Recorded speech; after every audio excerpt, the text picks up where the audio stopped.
Friends, कैसे हैं आप सब। मैं हूं पूजा और आपका स्वागत है हमारे चैनल प्राप्ति फूड में। आज मैं आप सबके लिए लेकर आई हूं चिली पटैटो की रेसिपी। तो चलिए हम अपनी रेसिपी शुरू करते हैं। चिली पटैटो बनाने के लिए हमें जो इंग्रेडिएंट्स चाहिए वो है ये 2 कली लहसुन लिया है मैंने, जिसको इस तरह से बारीकली काट लिया है। एक मीडियम साइज़ का प्याज कटा हुआ लंबा लंबा। एक मीडियम साइज़ का शिमला मिर्च लिया है मैंने, जिसे लंबा सा काट लिया है। और गाजर भी मैंने इसी तरह से लंबे लंबे काट लिए हैं। एक गाजर लिया है मैंने। इसी के साथ हमने लिया है 5 मीडियम साइज़ के आलू, जिनको मैंने इस तरह से फ्रेंच फ्राइज़ की शेप में लंबा सा काट लिया है। अब हम सॉसेस देख लेते हैं, जिसमें मैं लूँगी 2 बड़े चम्मच चिली सॉस, ग्रीन वाला लिया है हमने। सिरका यानी विनेगर छोटा 1 चम्मच, 2 छोटे चम्मच सोया सॉस, 2 बड़े चम्मच केचप, 6 बड़े चम्मच कॉर्नफ्लोर या फिर मैदा आप ले सकते हैं, नमक स्वाद के अनुसार और 1 छोटा चम्मच काली मिर्च का पाउडर। तो सबसे पहले हम एक बाउल में ये सारे 5 आलू जो हमने काट के रखे थे उसे ले लेंगे। इसी के साथ ये कॉर्नफ्लोर मैं सारा इसमें डाल दूँगी, 6 बड़े चम्मच जो हमने लिए थे। आपके पास अगर कॉर्नफ्लोर नहीं है तो आप मैदा भी यूज़ कर सकते हैं इसकी जगह पे। इसी के साथ 2 बड़े चम्मच पानी डाल देंगे इसमें और हम हाथों से इस तरह से मिक्स कर लेंगे सारे कॉर्नफ्लोर को आलूओं के साथ। इसमें ये ध्यान रखना है कि जो कॉर्नफ्लोर की कोटिंग है वो हमारे एक एक आलू में बहुत अच्छे से होनी चाहिए, जिससे कि वो बहुत ही क्रिस्पी बनते हैं। ये देखिए, इस तरह से हम सारे आलूओं को अब डीप फ्राई करेंगे, जिसके लिए मैंने ये कढ़ाई में तेल गरम कर लिया था। अब हम एक एक करके इसमें ये अपने फ्राइज़ को डीप फ्राई करेंगे। एक साथ बंच नहीं डालना है, वरना तो वो आपस में चिपक जाता है फिर। ये देखिए, इस तरह से एक एक डालकर अब हम इसको बहुत अच्छे से फ्राई कर लेंगे और क्रिस्पी और क्रंची होने तक इसको तल लेंगे हम अच्छे से। ये देखिए, आप देख सकते हैं ये थोड़ा सा चिपक गए हैं आपस में, तो हम वो इसको इसी की सहायता से थोड़ा थोड़ा हटा लेंगे ताकि ये ज़्यादा ना चिपके। ये देखिए, आप देख सकते हैं हमारे जो फ्राइज़ हैं वो बन गए हैं, मतलब कि वो तल गए हैं अच्छे से और क्रिस्पी बन चुके हैं बहुत।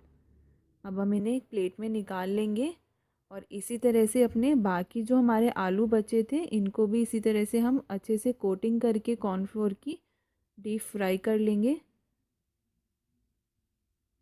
ये देखिए, आप देख सकते हैं अगर हमारी कोटिंग बहुत अच्छे से होती है तो ये फ्राइज़ जो है बहुत ही क्रिस्पी और बहुत ही टेस्टी बनते हैं। आप देख सकते हैं सारे आलू जो हैं वो तल चुके हैं। अब हम इनको सॉसेस और मसाले और अपनी सब्जियों के साथ मिक्स करते हैं, यानी फ्राई करते हैं, जिसके लिए मैंने ये एक कढ़ाई में 2 छोटे चम्मच तेल गरम कर लिया है। ऑलिव ऑयल लिया है मैंने इसमें। अब इसी के साथ में इसमें जो हमने बारीक कटा हुआ लहसुन रखा था 2-3 कली, वो हम इसमें डाल के फ्राई कर लेंगे। जैसे ही लहसुन थोड़ा सा भुन जाएगा, फ्राई हो जाएगा, हम इसमें कटे हुए प्याज डाल देंगे। इसी के साथ हम इसमें गाजर डालेंगे जो हमने लंबा सा काट के रखा था। और अब हम इसमें डालेंगे शिमला मिर्च। अब हम इन सब्जियों को बहुत ही हल्का सा भून लेंगे, हमें इन्हें ज़्यादा नहीं पकाना है, बस थोड़ा सा इनका कच्चापन निकालना है। जैसे ही सब्जियां बहुत हल्की सी फ्राई हो जाएगी, हम इसमें मसाले ऐड कर देते हैं। उसमें मैं डालूँगी ये 1 छोटा चम्मच नमक। नमक आप अपने स्वाद के अनुसार डाल सकते हैं। और ये देखिए, 2 छोटे चम्मच जो हमने सोया सॉस लिया था वो भी हम इसमें डाल देंगे। और ये 2 बड़े चम्मच चिली सॉस। इसी के साथ जो हमने केचप लिया था, 2 से 3 बड़े चम्मच टमाटो केचप भी हम इसके अंदर ऐड कर देंगे। इसी के साथ अब हम इसमें सिरका डालेंगे, 1 छोटा चम्मच। सिरका हमें ज़्यादा नहीं डालना है, वरना तो ये बहुत खट्टे हो जाते हैं।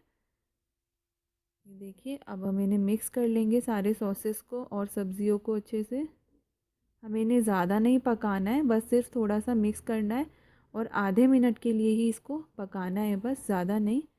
इसी के साथ हम इसमें ऐड करेंगे आधा 1 छोटा चम्मच काली मिर्च का पाउडर।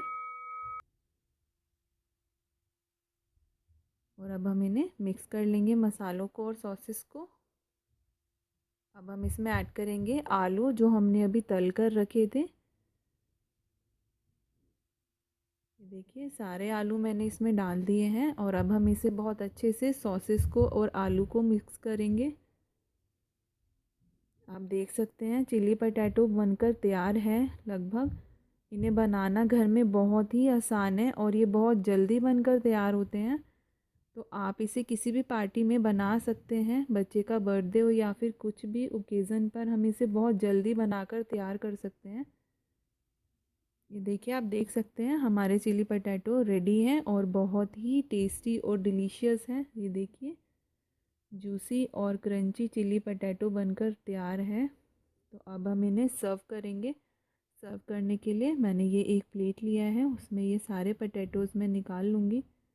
आप देख सकते हैं इनका कलर कितना परफेक्ट है, एकदम बाज़ार जैसा, और ये बहुत ही क्रिस्पी हैं। दोस्तों आप इस रेसिपी को एक बार ज़रूर ट्राई कीजिए, आपको ये सीरियसली बहुत ही पसंद आएंगे। आप एक बार ज़रूर इसे ट्राई कीजिए और मेरे चैनल को सब्सक्राइब ज़रूर कीजिए। इसी के साथ हम इसके ऊपर गार्निश कर देंगे तिल से। ये देखिए आप गार्निश के लिए स्प्रिंग ऑनियन भी ले सकते हैं। ये देखिए जैसे कि मैंने तिल से किया है तो वो उससे भी बहुत अच्छा लुक आया है हमारे पटेटोज़ का। तो ये देखने में जितने टेस्टी और जितने अच्छे लग रहे हैं, ये खाने में उतने ही ज़्यादा डिलीशियस और बहुत ही मज़ेदार हैं। अगर आप ऐसे ही लाजवाब और मज़ेदार रेसिपीज़ देखना चाहते हैं तो हमारे चैनल को लाइक करें, सब्सक्राइब करें और हमें कमेंट करके ज़रूर बताएं कि आपको हमारी रेसिपी कैसे लगी। धन्यवाद।